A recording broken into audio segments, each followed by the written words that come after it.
श्री कृष्णाय नमो नमः।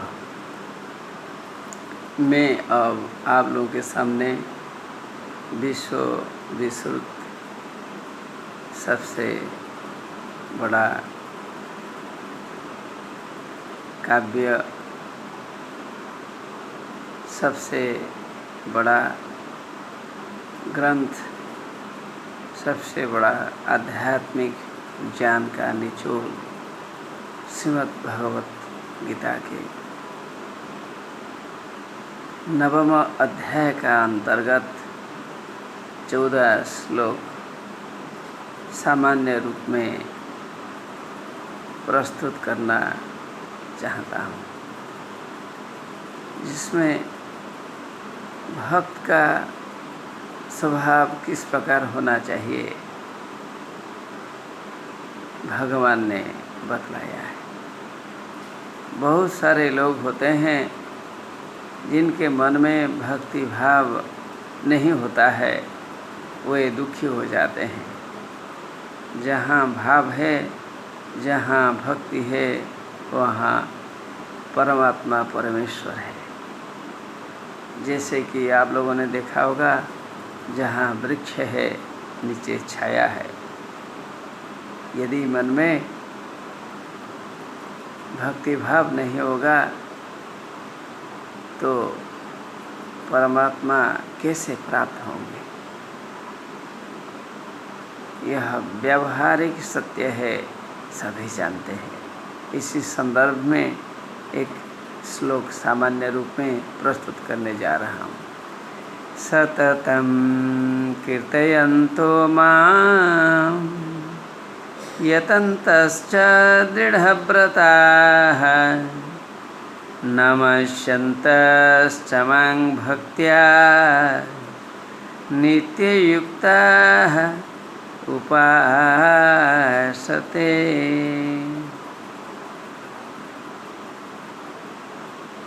यहाँ बतलाया गया है कि सततं कीर्तयन्तः च, जो भक्तगण निरंतर कीर्तन करते हैं, परमात्मा का नाम लेते हैं, जो मन से कभी परमात्मा का नाम को नहीं छोड़ते हैं, हर कार्य में परमात्मा का रूप देखते हैं, भाव में जिनके परमात्मा बस गए हैं, दृढ़व्रताः दृढ़ं व्रतं येषान्ते, इनके मन में दृढ़ व्रत के रूप में परमात्मा बसे हुए हैं। परमात्मा के बिना जिनको और कुछ नहीं दिखता, जो हर कार्य में, हर व्यक्ति में, हर भोजन में, हर अध्ययन में, वार्तालाप में जो परमात्मा का रूप दर्शन करते हैं, परमात्मा का विशालत्व को जो देखते हैं सभी में, ऐसे दृढ़व्रता प्रशंसनीय होते हैं।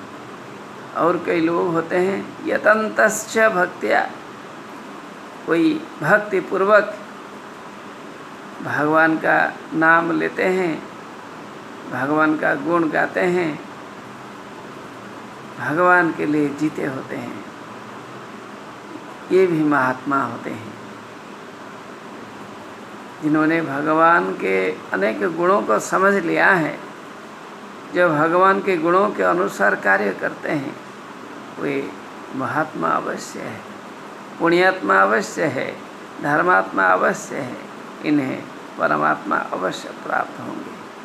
और कई लोग होते हैं ज़्यादा कुछ नहीं जानते हैं, लेकिन परमात्मा ही अनंत शक्ति का आधार है, वही सोचते हुए बार बार नमस्कार करते हैं।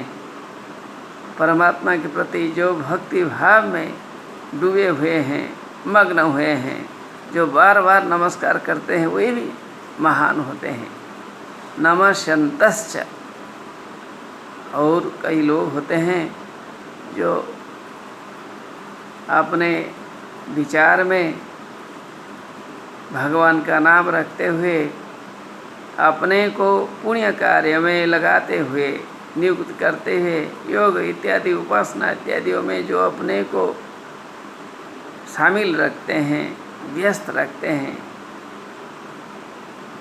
ऐसे लोग भी प्रशंसनीय होते हैं। अर्थात भगवान को पूजा करने वाले अनेक होते हैं। कई कीर्तन करते हैं, कोई व्रत में भगवान को पुकारते हैं, कोई प्रयत्न से भगवान को पुकारते हैं, कोई भक्ति भाव से भगवान को पुकारते हैं, कोई बार बार नमस्कार करते हुए अर्थात अपने को समर्पित करते हुए भगवान को बुलाते हैं। कई योग मार्ग में भगवान को पुकारते हैं। ये सभी प्रशंसनीय होते हैं। इन सभी का जो समर्पण है भगवान के प्रति अवश्य जाता है। हमें इसी भाव से परमात्मा को पुकारना चाहिए। ये महान भाव होता है, ये महनीय भाव से हमारा कल्याण है, मानव जाति का कल्याण है।